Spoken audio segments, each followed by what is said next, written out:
Looks like folks are coming in from the waiting room here.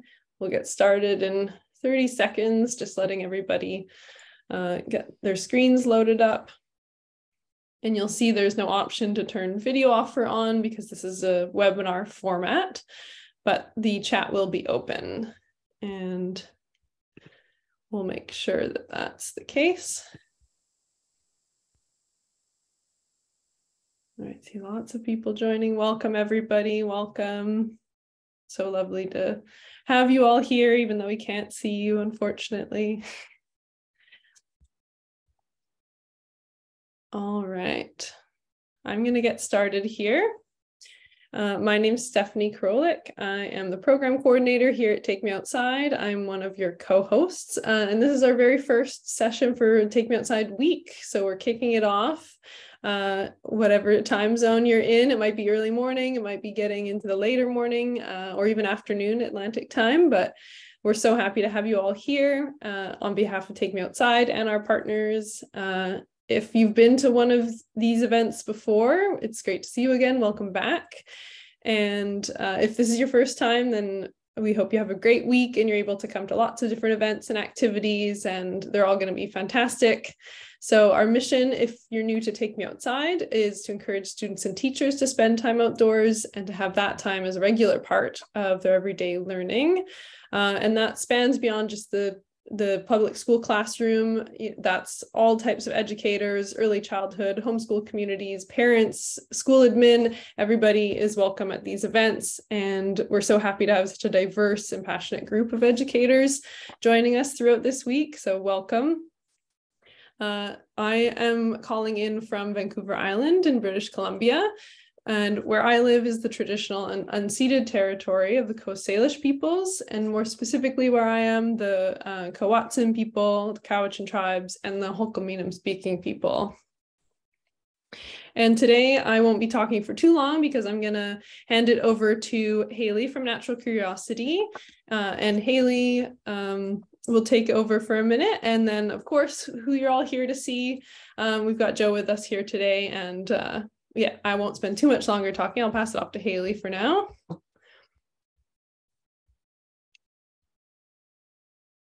All right, thank you. So I'm Haley, and I'm the program director of Natural Curiosity, which is an organization that supports educators with environmental inquiry while understanding the importance of Indigenous perspectives while doing so.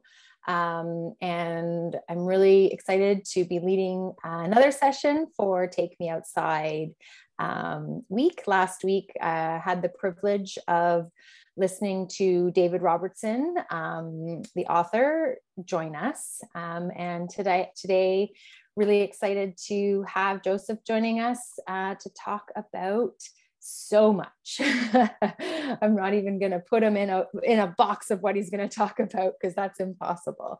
But before we do that, I wanted to share, oops, I'm going to go backwards. Look, I'm in the wrong spot there. A land acknowledgement that was developed by grade 6 students at the Dr. Jackman Institute of Child Study Laboratory School. So that's actually where Natural Curiosity is based out of. And this presentation, they developed this land acknowledgement for their grade 6 graduation a couple years ago. And it's meant to be a living and breathing document that changes as we as a school community continue to learn more. One thing that we have realized is not a part of this land acknowledgement is acknowledging that we are from the territory and have responsibilities to the Dish with One Spoon Wampum Belt Covenant. And so that's something that we're working this year to make sure is included in this land acknowledgement. So this presentation, for them, it was their grade 6 graduation, begins with the land acknowledgement because we will be using the land and need to respect this place where Indigenous people have lived and continue to live. We wrote this to share some of our learning and to teach others. We thought about who would be hearing it, and we didn't want to make it too complicated or too simple. We would like to thank the first peoples of this land and all of creation, including the animals, plants, land, water, air, rocks, trees, and all that exists on this beautiful earth. We honor the Indigenous people whose traditional territories include the land on which we gather today.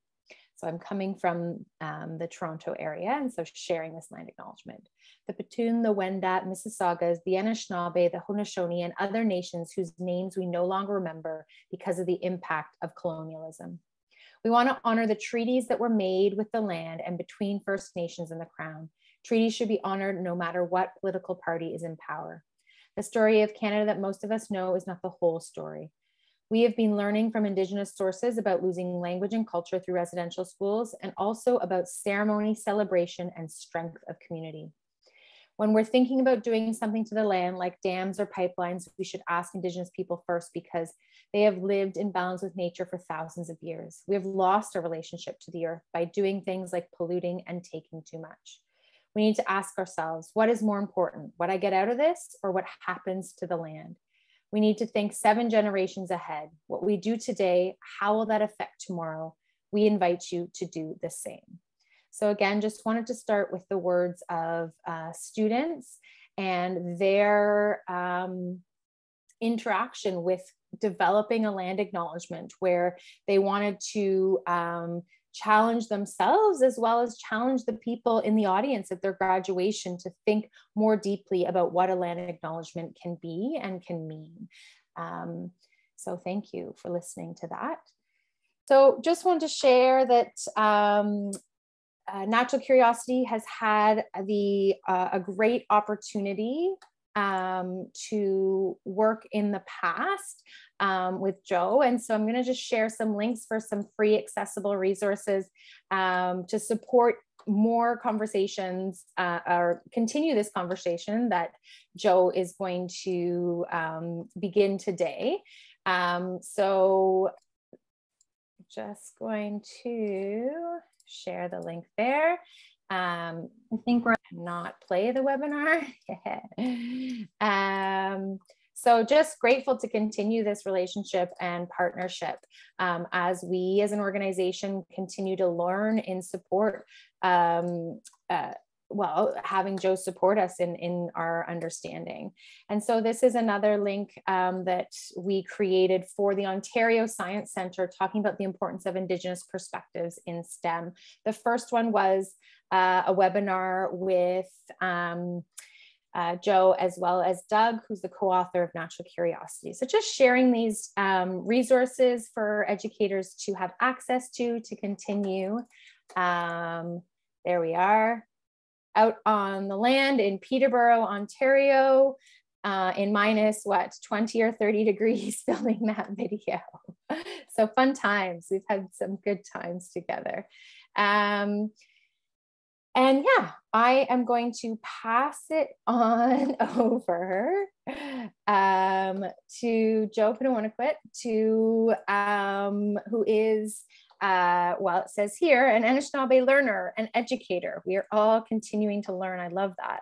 And the founder of Creators Garden, and really has deep, deep knowledge of Indigenous plant medicine, and is an educator to not just the education systems, but systems, broad systems of learning that support not only young people, but also in adults in relearning and rethinking and understanding how it's important to, again, form a relationship, as many of us have lost this relationship to the land as well as to plants as well. So thanks everyone for joining us today. I'm going to pass it over to Joe. Thanks. Looking forward to listening to you yet again. Sweet. This is crazy. I love watching the chat all the time. Every time I get to do these are super cool. It's good to see where everybody's from, all over the place. This is wild. Yeah, so I'll appreciate watching a lot more of those where you're from and the acknowledgements coming in. That's really, really sweet. Oh, okay. So yeah, I got a lot of real cool stuff that I wanted to be able to share with everybody. So I better just jump right into it then. I've been looking forward to this for a really long time. I really, really appreciate all of the opportunities I get to be able to share about plants and plant medicines is my specialty, I guess. That's what I learned. And it's kind of crazy. It's really funny. To me, it's really funny. I didn't even know that I was learning. What happened for me is I was just visiting with my grandma, and my grandma would just share with me the stories that I would ask. I just asked her, hey, why don't you tell this crazy story? I like this one. Why don't you tell this crazy story? Tell that crazy story.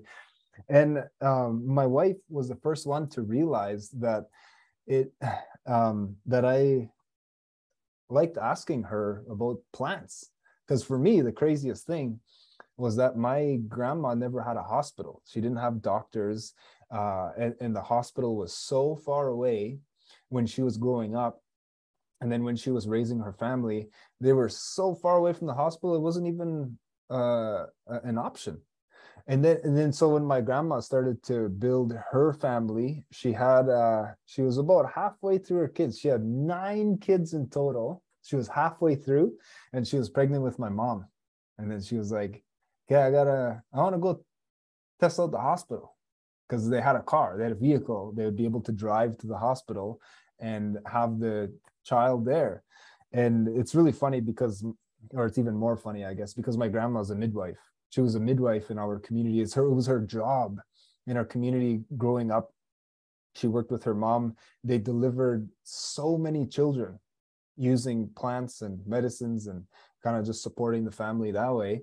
And so, yeah, it was really neat that was her expertise. She was an expert midwife. People used to actually come from all over the place. They would shake their family tree till somebody from Wiki, my community, popped out, and they'd be like, hey, we could go to live in Wiki, and then you could have your child there. Then you will be under the most incredible midwife's care. So people were doing this. So they were famous for for this kind of job. And then my grandma, with all of this knowledge, she was just like halfway through her kids, made the decision, well, let's go try out the hospital. And then, she just happened to be pregnant with my mom.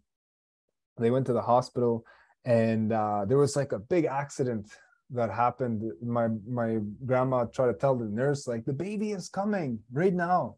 And the nurse was like, hey, I'll be right back. There was like a house fire or something. So like all the doctors, all the nurses were all busy helping everybody who was in this house fire. And my grandma just delivered my mom on her own, just in the chair, all on the bed, all by herself. And then she was already feeding my mom when the nurse came in, and the doctor, and they were like, oh, you were right, she was coming. And my grandma was like, trying to tell you guys didn't need to help me. And so my grandma never really went to the hospital. So I just thought this was the craziest thing. She has this one story of being her mom woke her up at like 3 a.m, like middle of the night, and said, get your clothes on, let's go. And my grandma, she was like already dressed, so she was like, okay, let's go. And they just walked. There was no cars yet there. I think my grandma was about 6 years old. She hasn't even seen money yet, or no one's ever even taught her about the concept of money yet. So she just got woken up by her mom, and her mom said, let's go. It was raining, and they just left. They walked, and she was like, yeah, we have to go to this house. And then I was thinking about where they lived, and I was like, that's like a 15-kilometer walk. Like, since she was 6 years old. And like, I can't imagine just being 6 years old, getting woken up at 3 a.m, and then just going for a 15-kilometer walk with your mom, with no lights, just little footpaths. It's kind of like a really crazy, it seems like it's so far in the past, but it was just my grandma. And so I was they got to this house.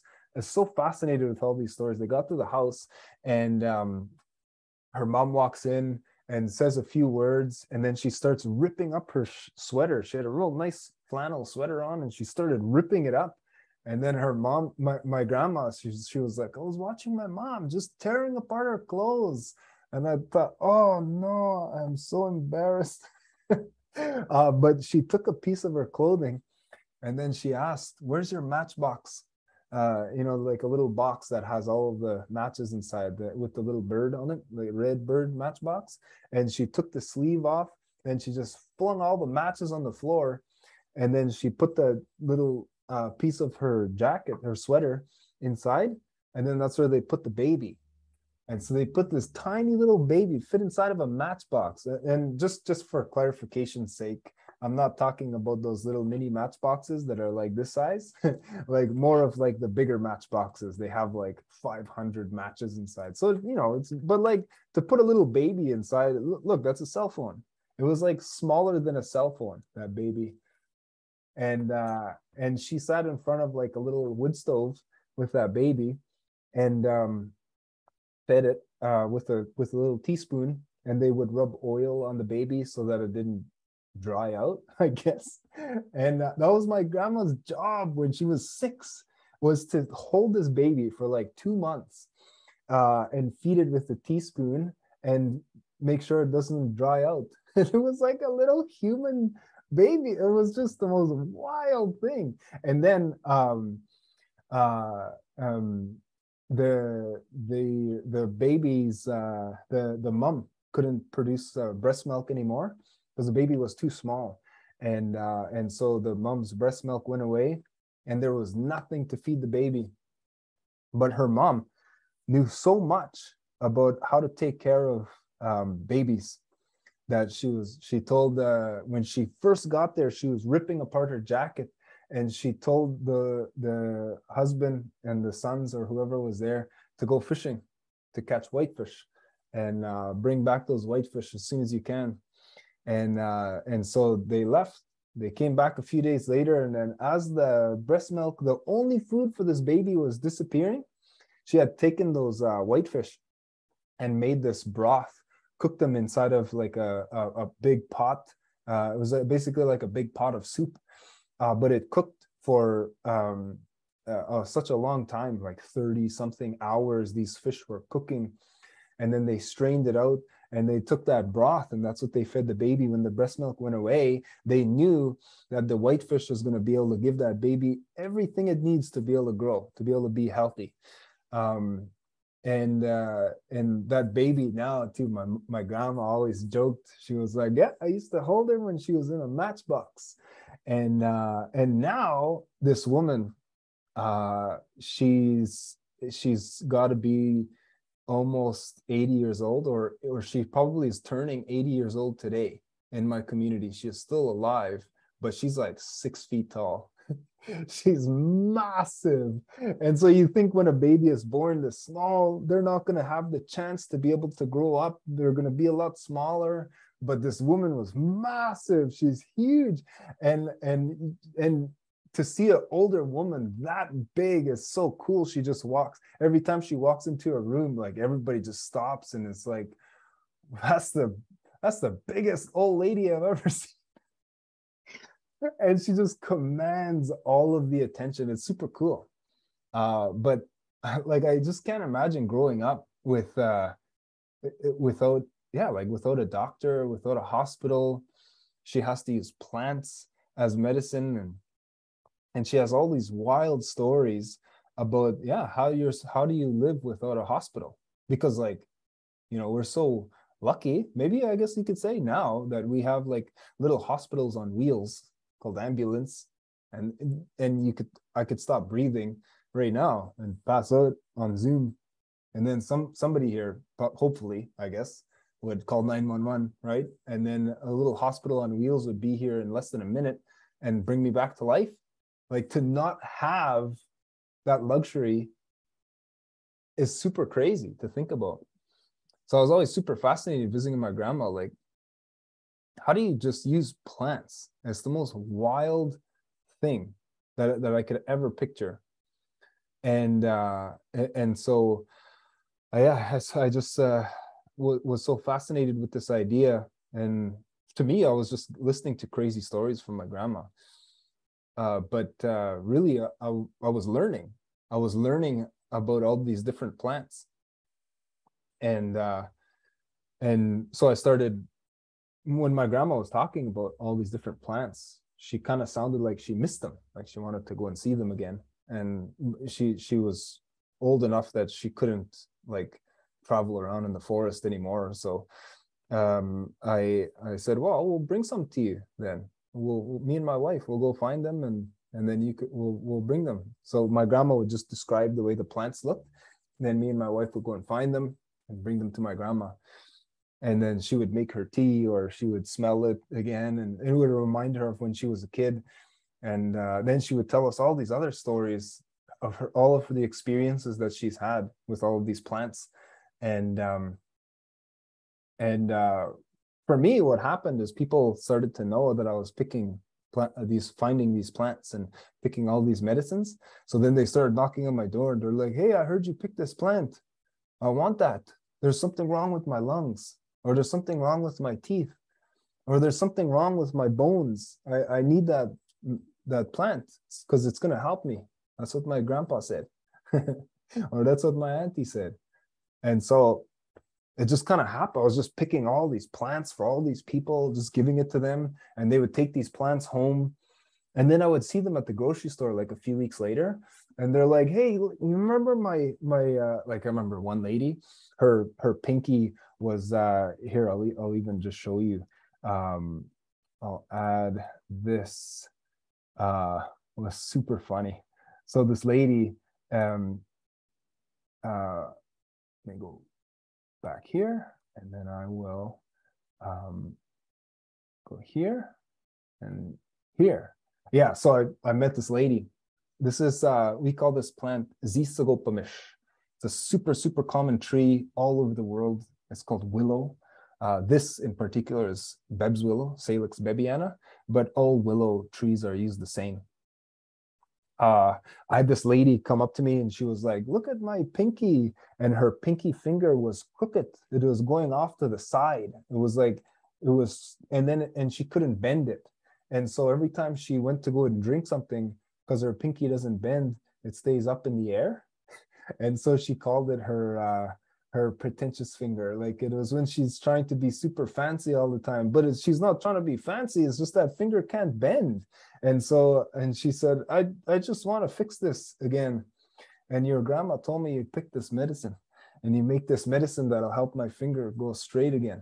And to me, I was like, I'm not a magician. I'm not a wizard. I can't make your finger go straight again. This is something that not even a doctor can do. And like, sure, I have this medicine that I picked. And here, you could take it home and try if you want. That's kind of the mentality that I had. So she took this medicine home. I made medicine with the bark from willow.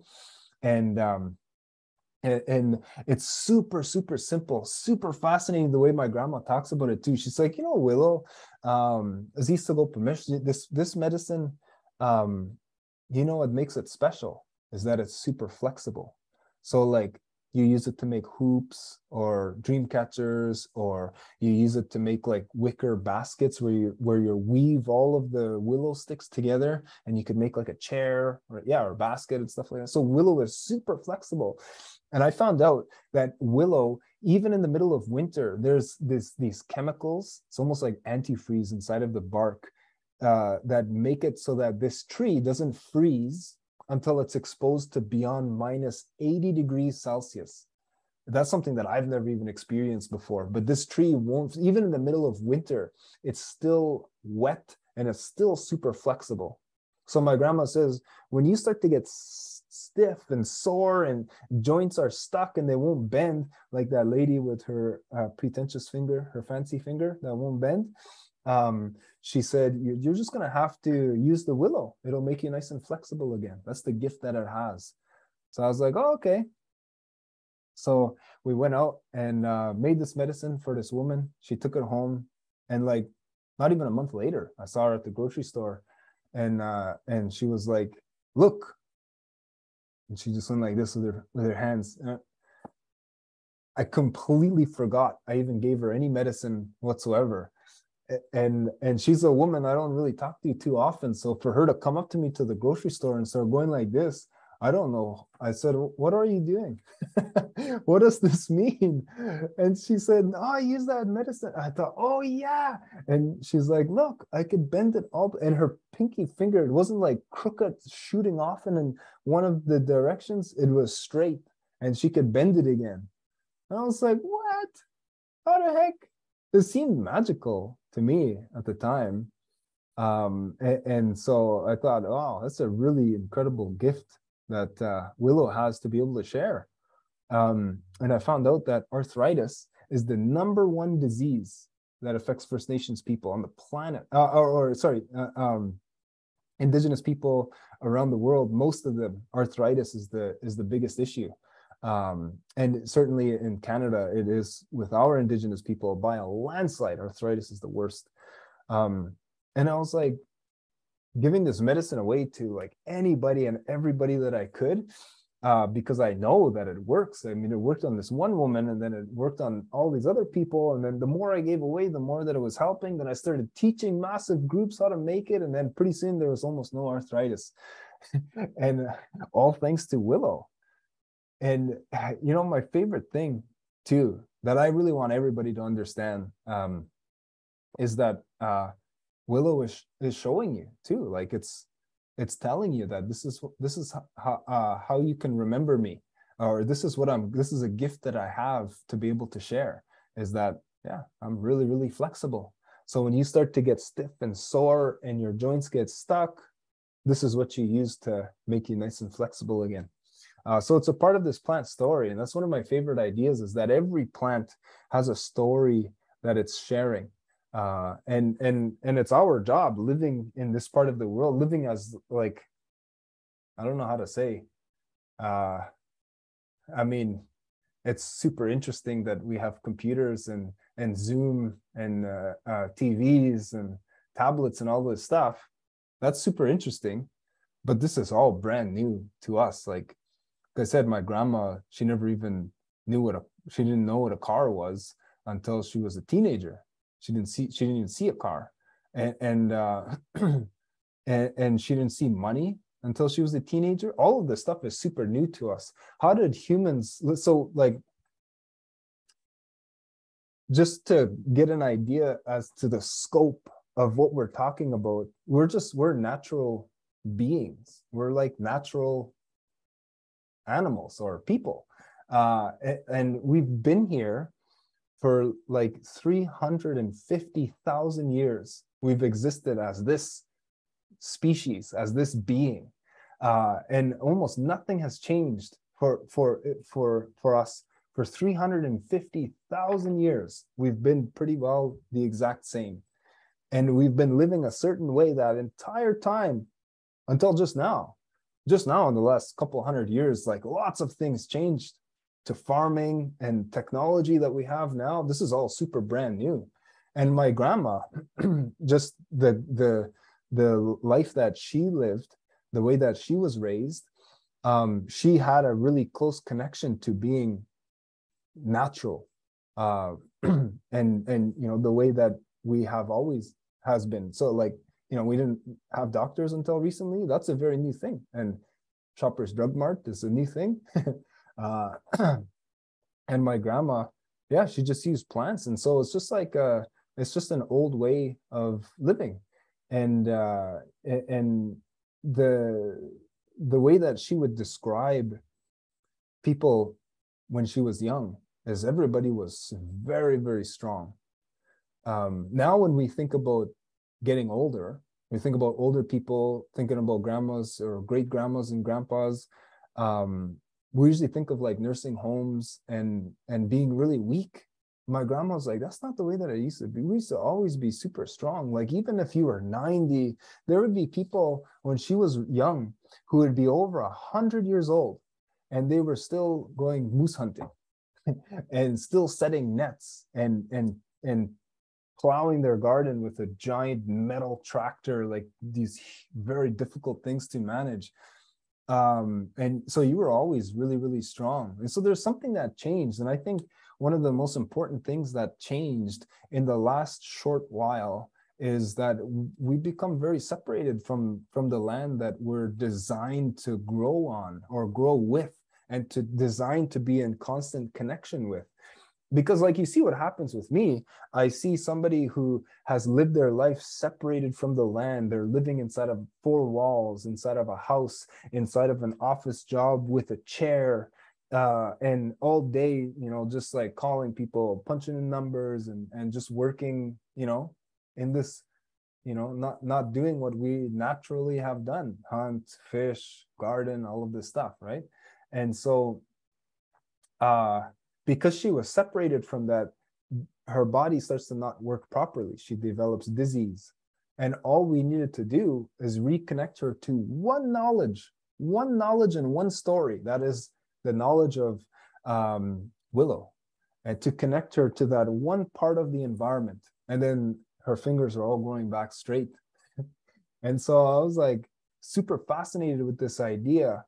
What if I could connect people to, you know, use disease, use sickness as a vehicle to help connect people to different plants, connecting people to creation. And the more plants that they connect with, the healthier they're going to be, and the better we're going to age. And so that's been always my goal, or my job and responsibility, is to give everyone an opportunity to see the value in all of these different plants, and to want to connect with them to for the betterment of us too. But when you go and pick willow and use willow as a medicine, like that road that I was sharing with you guys, where we're picking this, like this place, you could see year after year after year that we've been here picking this medicine, it's growing back thicker and thicker and thicker. So there's more plants.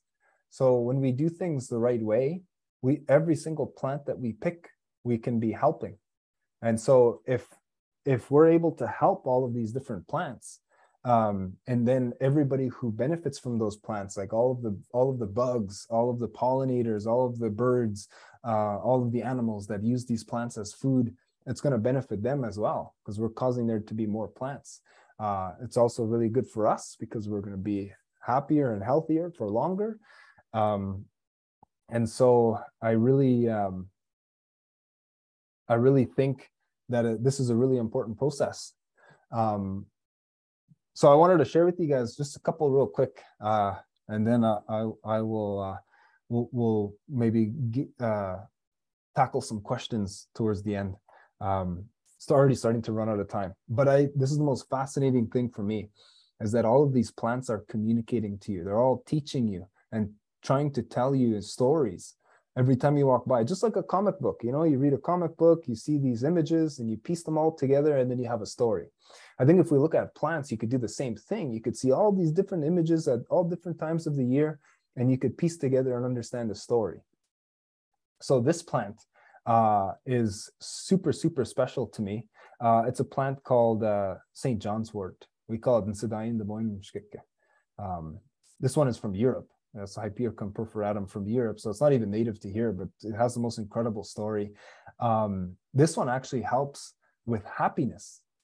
It's like a happiness medicine, happy tea. And you say, take these little flowers and you make tea, and yeah, it helps to make us happy.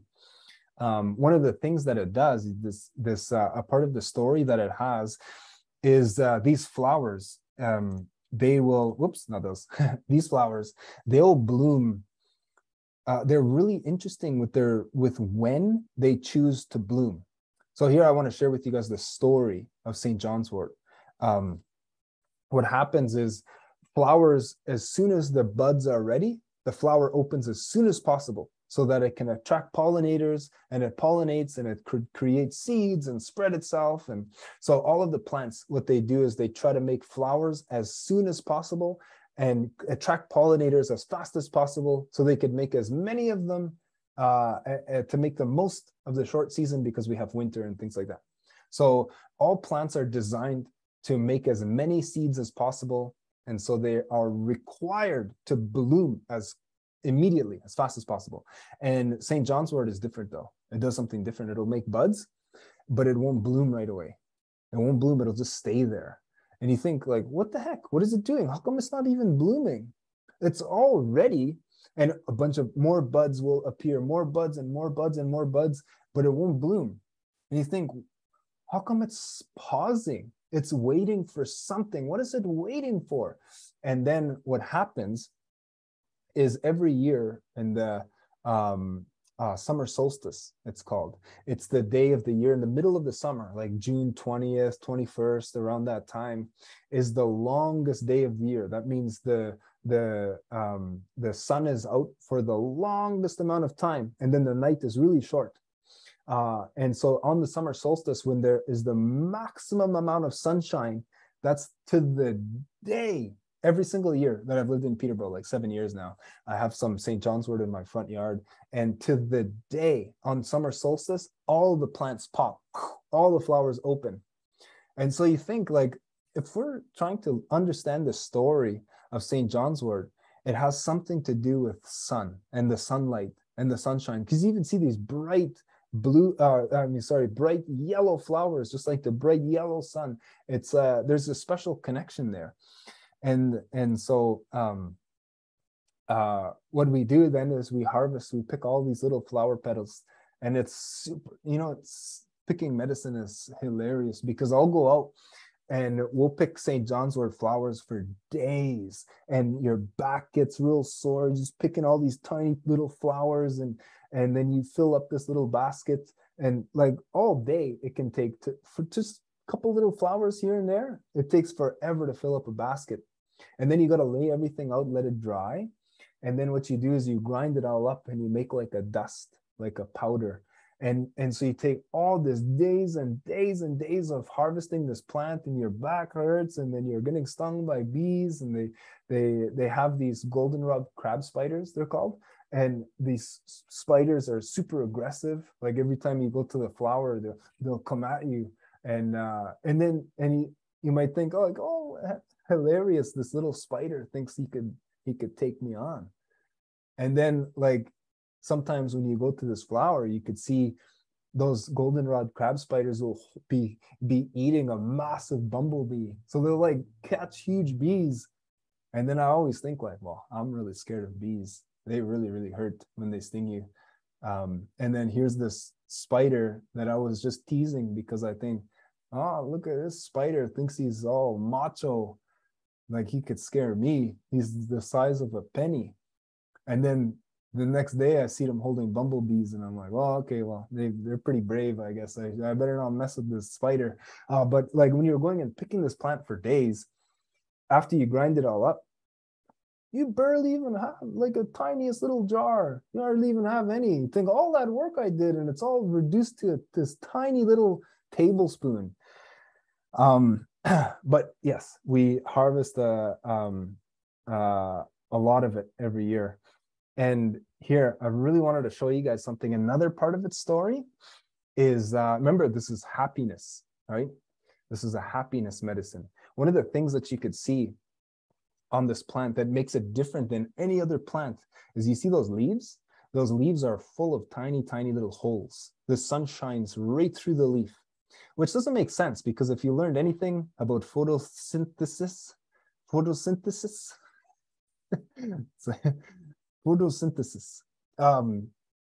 that leaf needs to be attracting the most amount and absorbing the most amounts of energy from the sun. It doesn't make any sense for this leaf to be full of a bunch of little holes. Why is it just let a ton of the sunshine shine right through the leaf? It doesn't make any sense. So if you really look at those leaves and you see all those little holes, the sunshine shines right through it. One of the things that I wanted to share with everybody, the reason why it helps with happiness is because there's this thing that happens in the fall. Like right now, we're losing sunshine every day. Our days are getting shorter and shorter and shorter, and our nights are getting longer and longer and longer and longer. And so it gets to the point where pretty soon we're going to have the shortest day of the year, where the night is so long, it'll be dark in the morning, it'll be dark when you get to school, and then it'll be dark by the time you get home. Like almost all of the winter is very, very dark. There's a very, very small amount of sunshine. And the sunshine makes us happy. We've always known that the sun will help to make us happy. But now we have a very clear understanding of exactly how the sunshine makes us happy.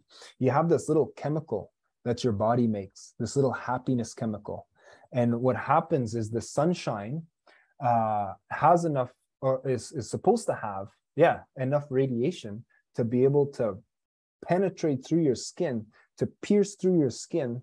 And you have this little chemical just underneath your skin. It's a type of cholesterol. And that little chemical, the sunshine will break that chemical.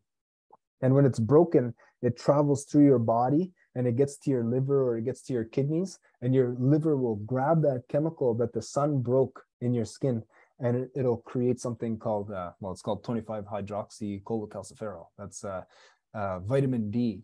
And so vitamin D is a happiness chemical, a happiness steroid. It is. And the more of this chemical your body is making, the happier we're going to be. And a lot of people who live in parts of the world that are always sunny, in tropical parts of the world where they don't have winter, their days don't really get that much shorter. They're a lot happier people because they have access to the sun all year long. We don't.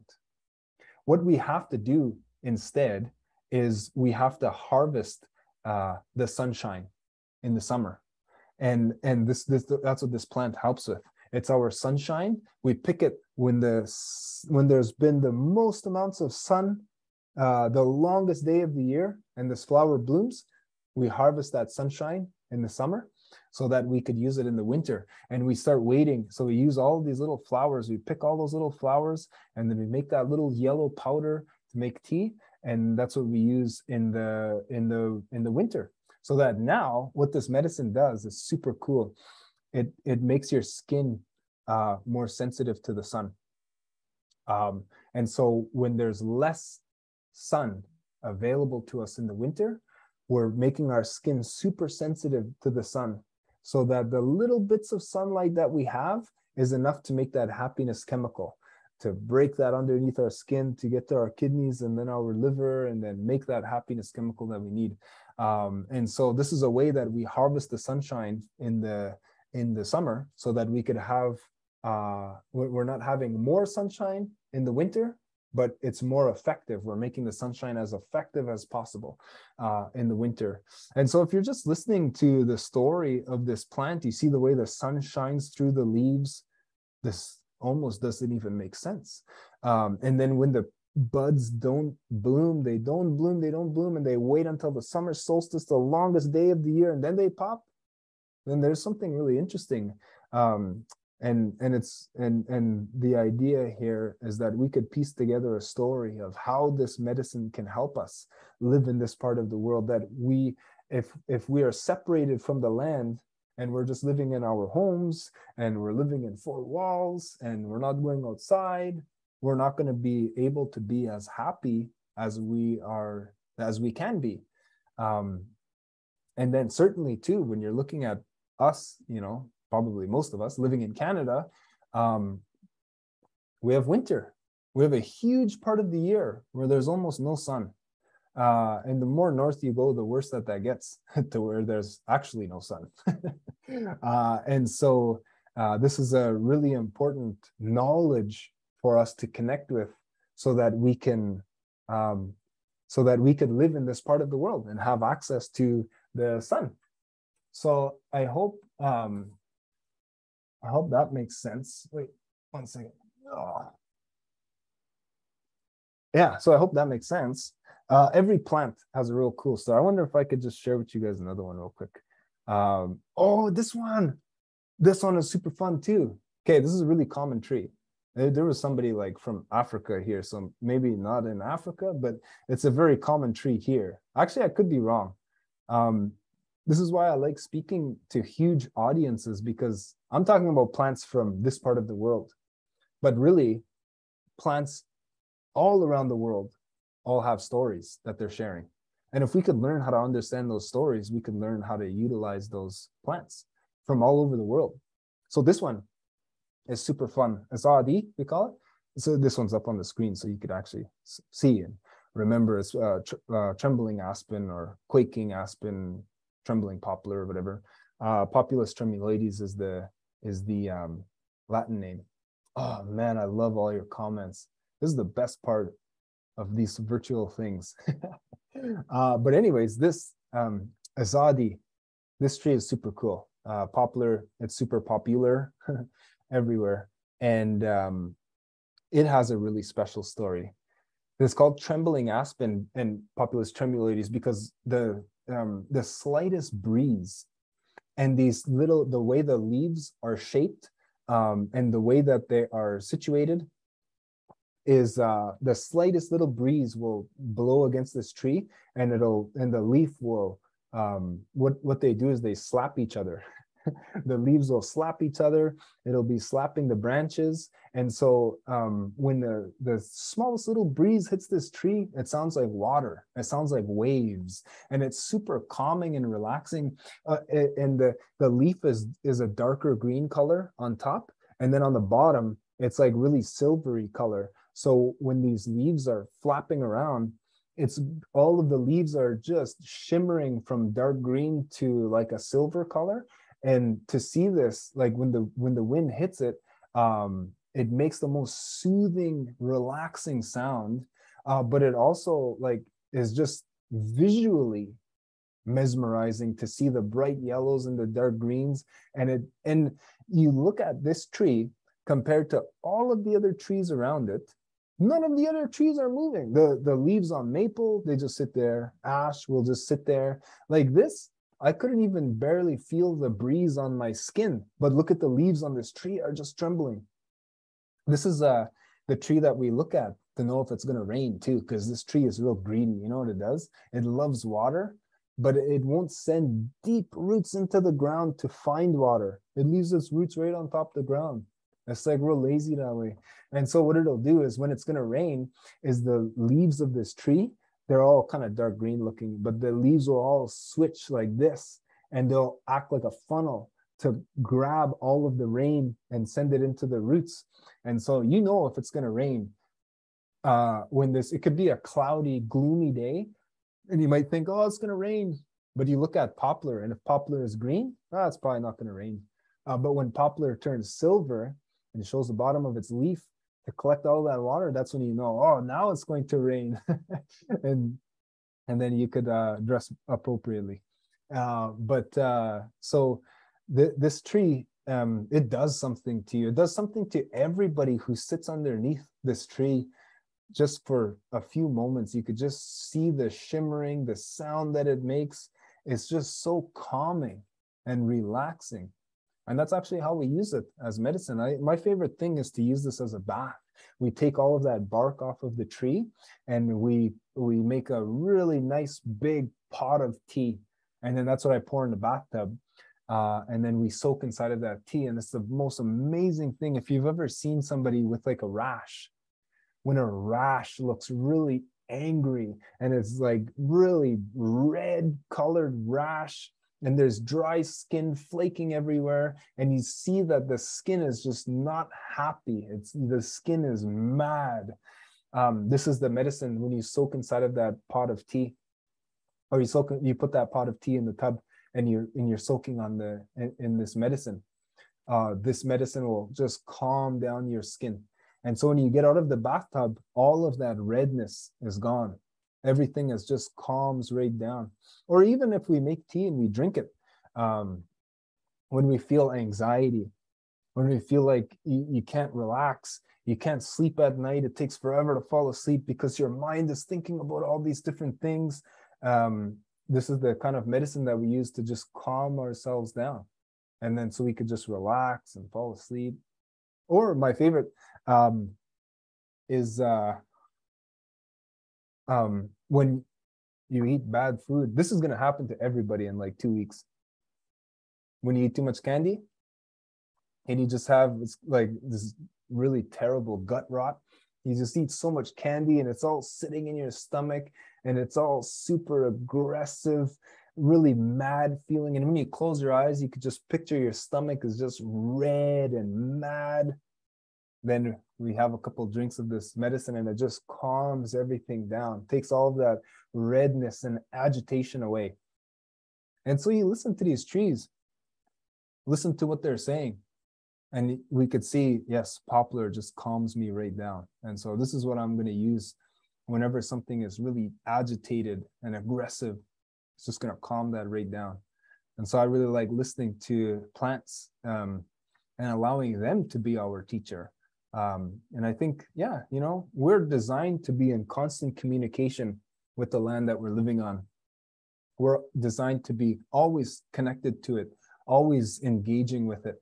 And when we separate ourselves from it, we might not be accessing the best life or the life that this land is able to provide for us, which, yeah, is a good one, a good life. So yeah, I just wanted to spend a couple minutes with you guys today, encourage you to listen, to get outside, listen and learn. And because there's so many stories out there, and they can be really incredible. Like I said, just like a comic book. You just open up this comic book, you get all of those pictures, you put all those pictures together, then you have a story. And inside of that story is knowledge that'll help you live a good life when fingers start to grow crooked, and when you eat too much candy on Halloween, or when there's no sun in the winter, and you just want to feel that happiness that the sun can give you again. These are all really incredible tools that can give us an opportunity to live a really good life, I guess. Yeah, but like I promised, I wanted to be able to make sure that we have an opportunity to ask any questions. So we could do that now. Does that sound good? Sounds good. Yeah. Wow. Thank you so much, Joe. I'm sure there's already some thank yous pouring into the chat and people sharing their favorite parts of it, which is just lovely. Comments are so cool. These are so good. Yeah, they've been coming in throughout the whole time you've been chatting, and we took out a couple questions that we noticed that were in the chat, and feel free to type more. Folks that are watching, feel free to continue to type questions in that are coming from you or your learners. One from a grade 5 class that had the name Nearlandia. It looks like their class is curious, are you drinking a plant medicine right now, and what's in the jars behind you? Oh, behind me, yeah, that's all we pick. It's actually been a while since we've harvested, because COVID kind of messes with everything. But each year we pick about 250 different species of plants that all help with something, you know, some for happiness, some for your bones and your heart medicines and your brain and your liver and your kidneys and all these different parts of our body. So we pick all of those medicines, and this is our tea cupboard. And so we're constantly consulting with this, constantly consulting with the land. It's always there to help make sure that everything is working appropriately inside of us. And yeah, this one that I'm drinking now, or that I have drank, is a special bean. I don't even know where it's from, but these are from Costa Rica. It's coffee. Yeah, different. I mean, still using the plant. Yeah. They thought that it might be coffee, the class said, so. Yeah, I have good coffee breath, like all of our teachers, I bet. We got an interesting question from Lisa Blashut. How is climate change having an impact on our understanding of plants and our relationship with them? Big question for you. What a good question. Yeah. Not so much. I think the worst thing is not climate change, it is development and habitat loss. But for climate change, it's actually super interesting. So just to I think a lot of the things that I like to teach about is not like super complex. It's not so hard to understand. It's like, oh yeah, that makes sense. I just never thought about that before. So like this year, One of the things that I've been sharing with everybody is that it's not the best year to pick medicine. And you're not picking all of your medicine every single year. A lot of the plants that you pick can last a couple of years. You want to be picking your medicines on the best year. So what qualifies a year as being better than others? And what it is the amount of stress that plants have to endure, the amounts of stress that plants have to overcome. And so this is actually a fascinating idea. So exercise, we all know the benefits of exercise, right? Exercise is one of the best things that you could ever do for your body. Just get moving and exercise. But if you think about it, exercise seems like a really dumb idea, because you're just purposefully destroying your body. Doesn't make any sense. But we know that when you exercise just a little bit, you're stressing out your body. Like if you're curling big weights, you'd be stressing out your bicep. What that bicep will do is it'll respond to that stress. Hey, that was very stressful. I'm going to have to become stronger to be able to handle this weight. And so the more weights that you lift, the bigger and heavier and more often that you do it, the bigger these muscles are going to get. So the more stress that you apply to that muscle, the bigger and stronger that it's going to get. And so stress is always an opportunity to become stronger. And so whenever you're going to pick medicine, like this year was, at least where I am living I live in Peterborough, and my home where I pick most of my medicine is on Manitoulin Island. And this year, the weather was perfect. There wasn't too much rain. There was actually just enough rain. There was no droughts. What happens when it rains a lot is plants get flooded, and then they're stressed out. And then also with all the moisture, fungus will start to grow, and fungus attacks the tree. And then they're stressed out trying to fight against this fungus. And then all of a sudden it's a drought. And then it hasn't rained in a month. And then everything is like all dried and withered away, and they're all dying. And all these plants are super stressed out all the time. And so this year we had none of that. We just had a perfect year. And so it's a terrible year to pick medicine because there has been no stress applied to these plants. They've had, it's like they were just watching Netflix all year long. They start to get really soft, and they don't know what to do anymore. These plants, in order for them to qualify as medicine, is they need stress. The more stress a plant has to endure, the stronger that it's going to be. So the more droughts and fungus and flooding and wind and all these things, the more stress that plants have, the stronger medicine they are. And because there was no stress this year, not the best year to pick medicine. So when you're thinking about climate change, this is why I think it's so important for us humans to be in constant communication with the land that we're living on, is because when our climate is changing, these plants are going to have to change. They're going to have to adapt. They're going to have to become stronger. And they will send that communication to us to tell us, hey, your environment is changing. You're going to have to become stronger. And so I think that climate change is not necessarily affecting so many plants that at least I am aware of in my experience, but it's affecting our opportunity to for our bodies to be able to adapt to the coming changes of that climate change is most definitely bringing us, I guess. And so, I don't see too many things directly affecting the plants too much, especially this past year. There might be some really nuanced things, well beyond the scope of this presentation, but I think that idea is really important to be connected with how climate change is making plant medicines more necessary now than ever. Does that make sense? Definitely. Yeah. Thank you. That was a long waffle. That's okay. There's so many good questions, and we're pretty much out of time, but I do want to just ask one more question before we give away some prizes and wrap up, because I think it is a good question, especially considering the folks that are watching, and there might be younger folks watching. How do you decide where and maybe when it's safe to harvest medicines? How do we be careful around that? And I'll finish off the last question. And then maybe, because there's so many people asking more stuff, what's the best way to reach you as well if they want to stay in touch with you after this? So that's a good question. Whenever you're learning about medicine, yeah, we got to be careful completely is the most important thing. That's one of my focuses, definitely. And so whenever we're looking to learn about medicine, the best way and only way that I qualify as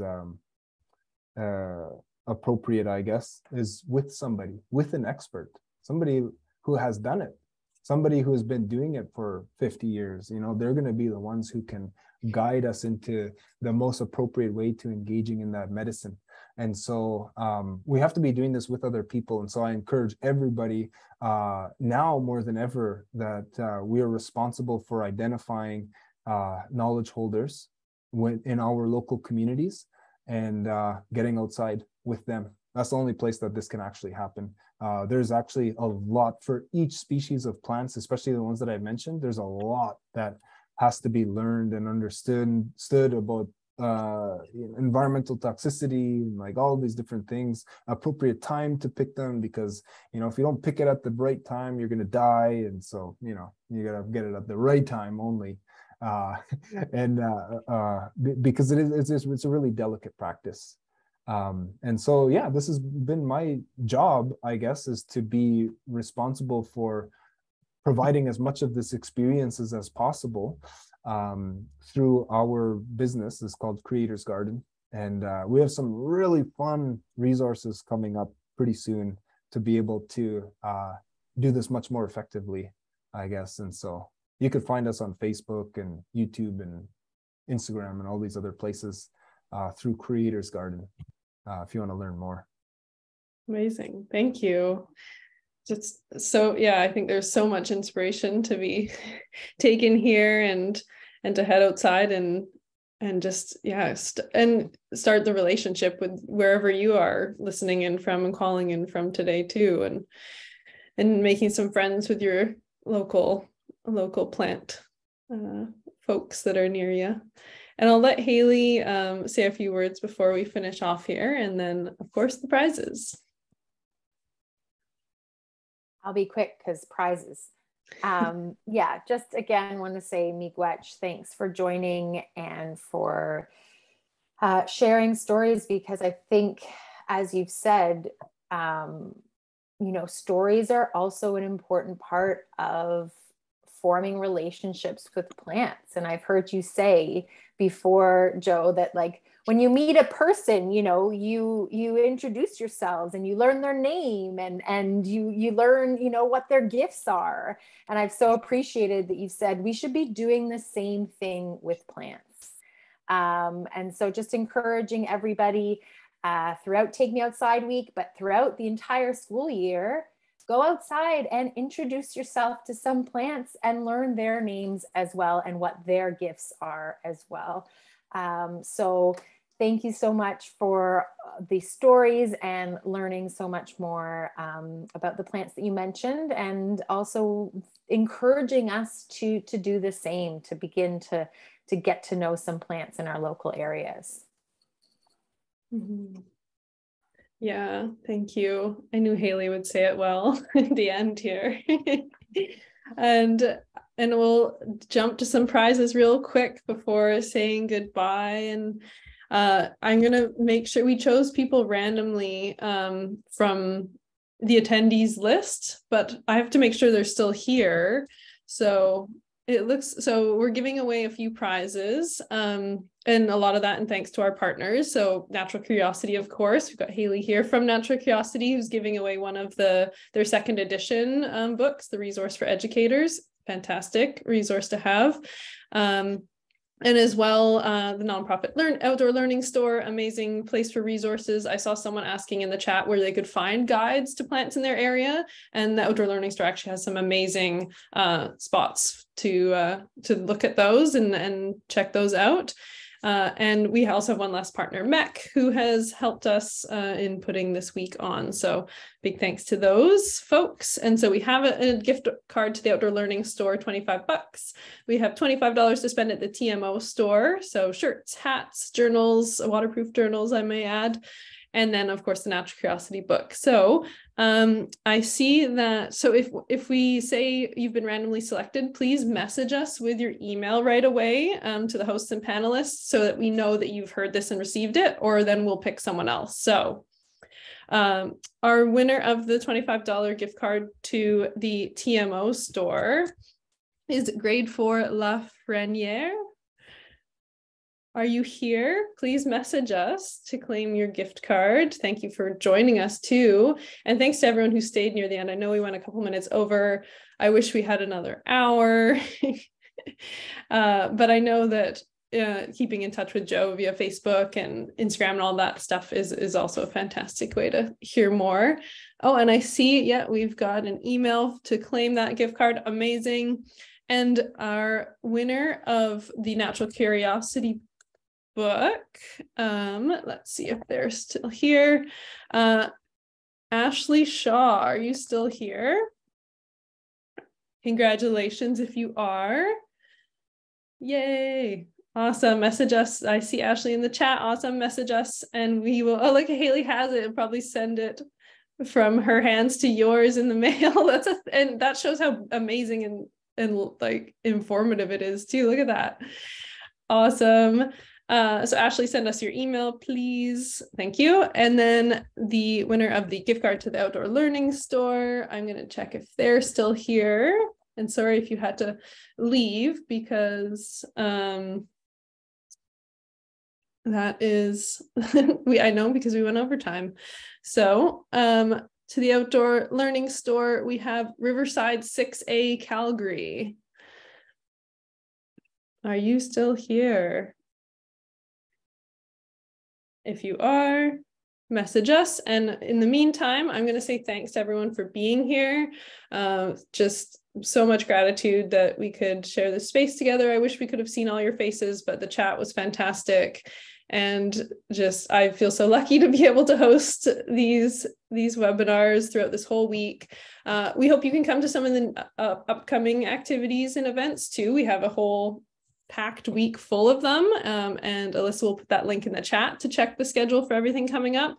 But I also hope just from today that you're able to go outside and make some new friends with the plants in your neighborhood, in your schoolyard, in your backyard.